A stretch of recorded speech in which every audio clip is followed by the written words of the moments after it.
bagaimanakah cara mudah agar kita dapat masuk ke dalam Ka'bah, dan seperti apakah isi di dalam Ka'bah itu? Mari simak cara dan penjelasan lengkapnya. Perlu kalian ketahui, ternyata semua orang bisa masuk ke dalam Ka'bah dengan mudah. Kita bisa melaksanakan sholat dan berdoa di dalam Ka'bah. Merupakan suatu kebahagiaan bagi umat Islam apabila bisa sholat dan berdoa di dalam Ka'bah. Ka'bah merupakan kiblat umat Islam dan tempat yang mustajab untuk memanjatkan doa. Maka tidak heran apabila banyak orang yang berebutan ingin masuk ke dalam Ka'bah. Pada zaman dahulu, Ka'bah itu terbuka dan bisa dimasuki oleh semua orang. Siapa saja boleh masuk ke dalam Ka'bah. Namun, hal itu berbeda dengan zaman sekarang. Di mana, sekarang Ka'bah kondisinya menjadi tertutup dan dibatasi. Sekarang, tidak sembarangan orang bisa seenaknya keluar masuk dan beribadah di dalam Ka'bah. Hanya orang-orang tertentu saja yang bisa masuk ke dalam Ka'bah. Di antara orang-orang yang bisa masuk ke dalam Ka'bah adalah para tokoh penting agama, para pejabat tinggi negara, dan orang-orang yang mendapat izin khusus dari pengelola Masjidil Haram.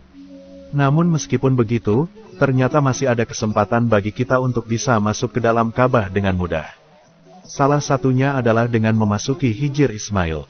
Perlu kalian ketahui, bahwa Hijr Ismail adalah sebuah bangunan seperti setengah lingkaran yang terletak di antara kedua sudut Ka'bah, yaitu di antara Rukun Syami dan Rukun Iraki.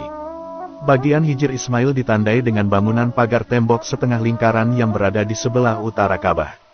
Apabila ada seseorang yang melaksanakan sholat di dalam Hijr Ismail, maka sama saja ia sholat di dalam Ka'bah. Sejarahnya, dahulu bagian Hijr Ismail itu merupakan bagian dari Ka'bah. Jadi, sebenarnya dulu Ka'bah itu bentuknya bukanlah kotak seperti kubus, melainkan seperti persegi panjang yang bagian sisinya berbentuk menonjol seperti setengah lingkaran.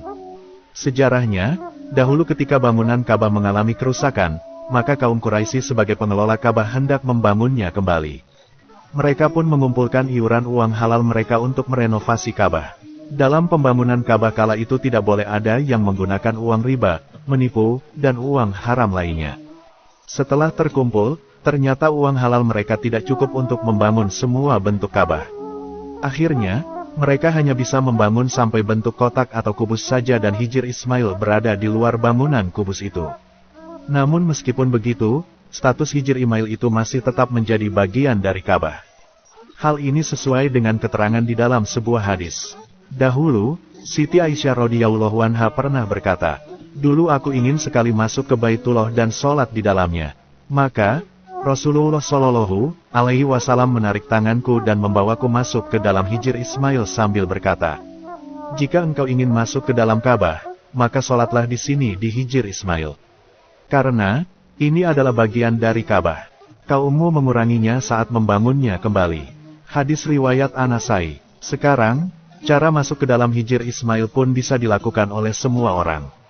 Kalian bisa masuk melalui pintu masuk Hijr Ismail yang dijaga oleh petugas Masjidil Haram. Namun, untuk masuk ke dalam Hijr Ismail itu butuh sebuah perjuangan. Kalian harus rela mengantri panjang dan berdesak-desakan cukup lama karena ada petugas yang mengatur jumlah orang yang masuk agar tidak berdesak-desakan di dalamnya. Namun bagi kalian yang punya tekad dan semangat yang kuat, tentu antrian panjang tidaklah menjadi sebuah halangan. Saya doakan semoga kalian semua bisa berhaji dan umroh ke Tanah Suci serta bisa sholat dan berdoa di dalam Ka'bah ini. Amin.